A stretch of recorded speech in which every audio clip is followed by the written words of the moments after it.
So in today's video, we're going to be taking a look at a rather unusual method for increasing your testosterone levels as you age. Stick around.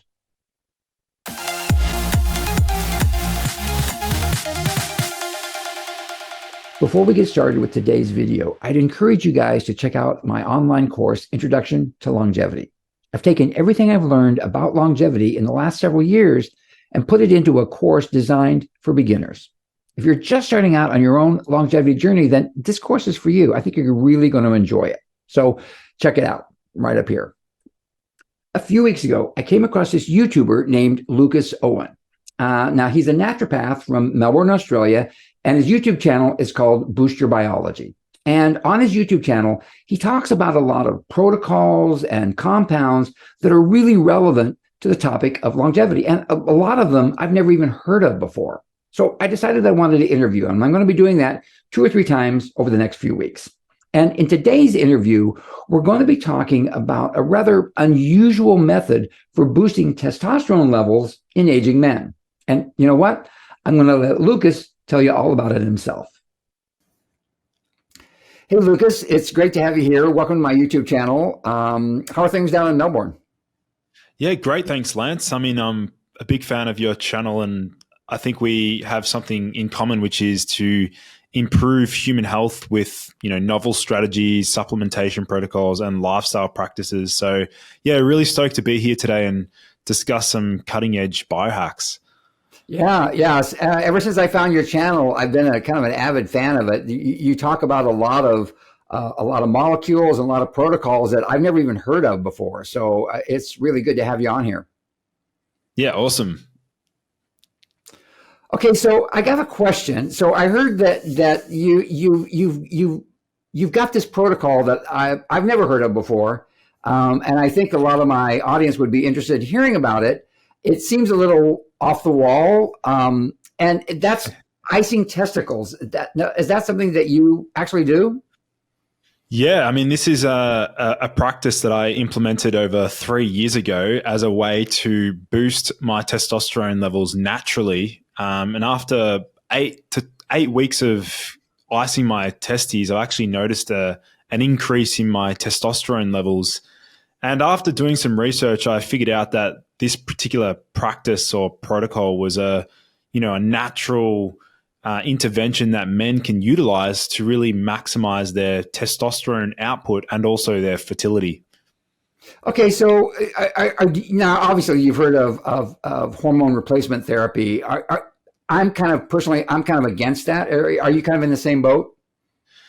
With HRT and TRT, there's definitely a time and place for that as an intervention.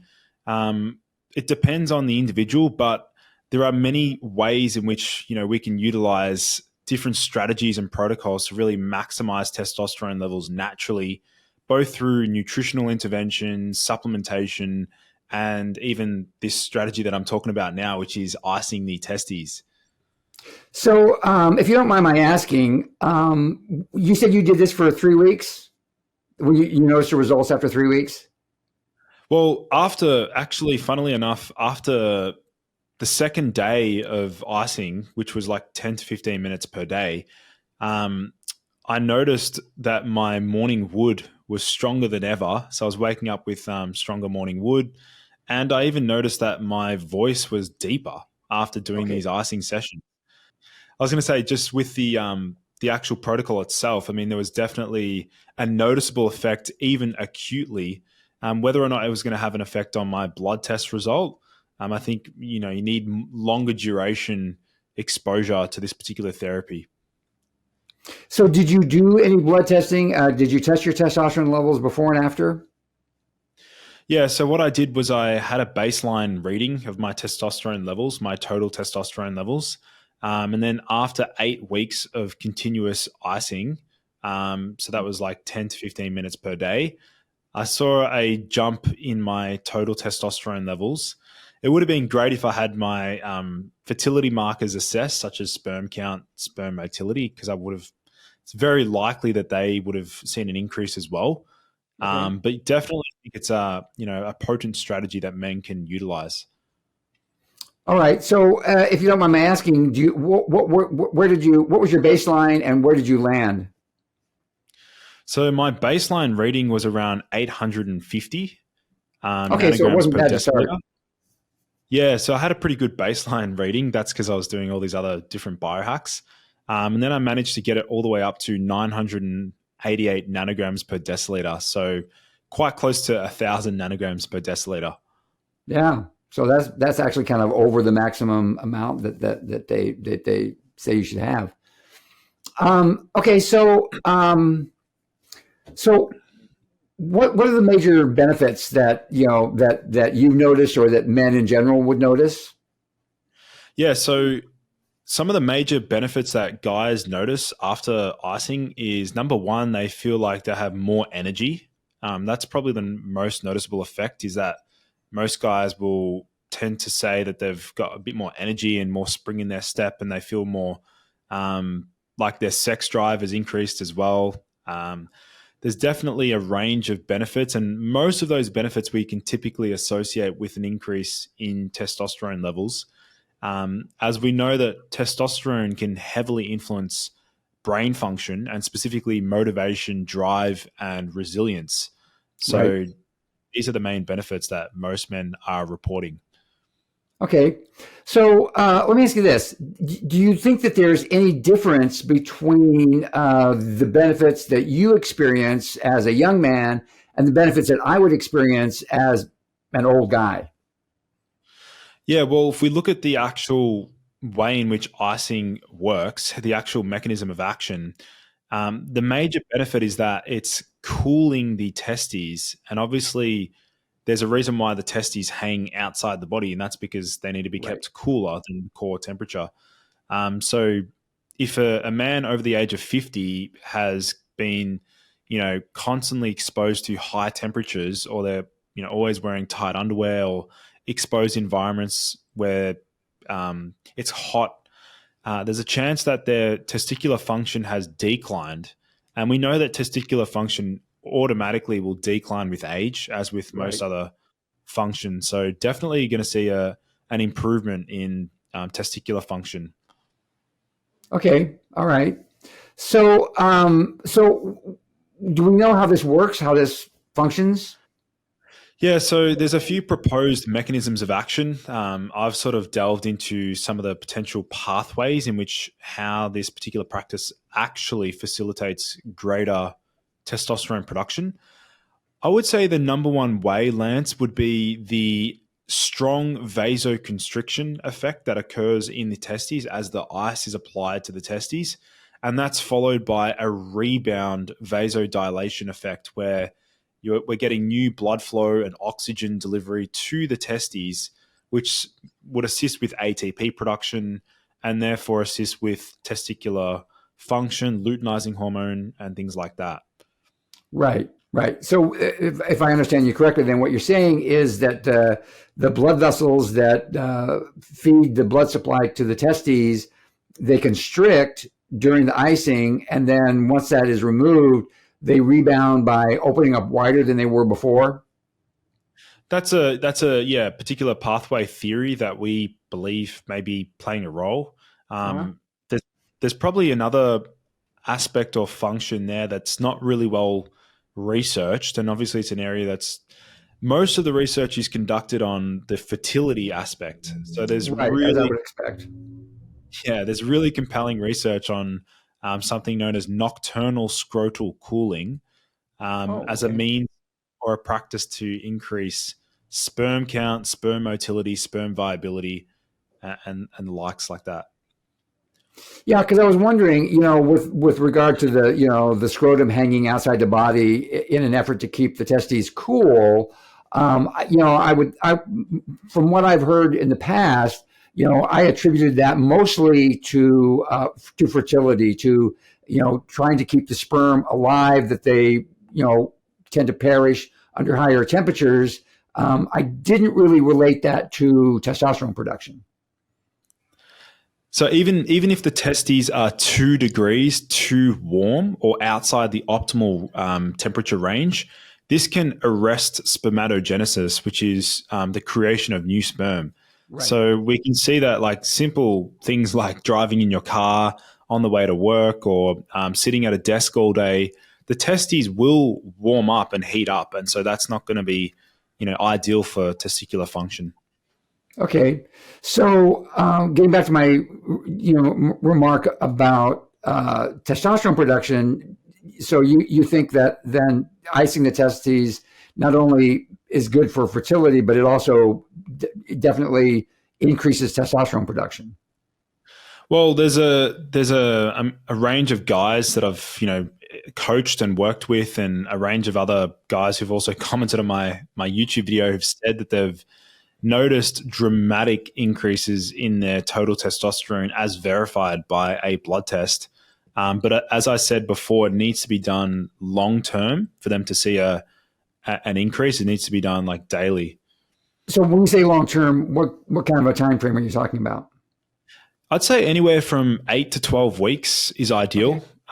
But I really, I don't really see myself ever stopping Sure. this particular practice because it's so beneficial. Okay, so these guys that you've worked with, what's their age range? Are there any guys that are kind of in my age range? Most guys are between the age of 30 to 65 Okay. that I tend to work with. But yeah. And have you seen kind of a similar increase in testosterone across the board, or does it taper off the older they get, or what kind of results have you been seeing? Well, generally speaking, the men that are aged beyond 50, their starting point, their baseline levels of testosterone are already lower. Right. So Yeah. they're the ones that are going to see probably the biggest impact in terms Okay. of their protocol. Yeah. Okay. Cool. So okay, so let's get into the actual practice of it itself. How do you ice your balls?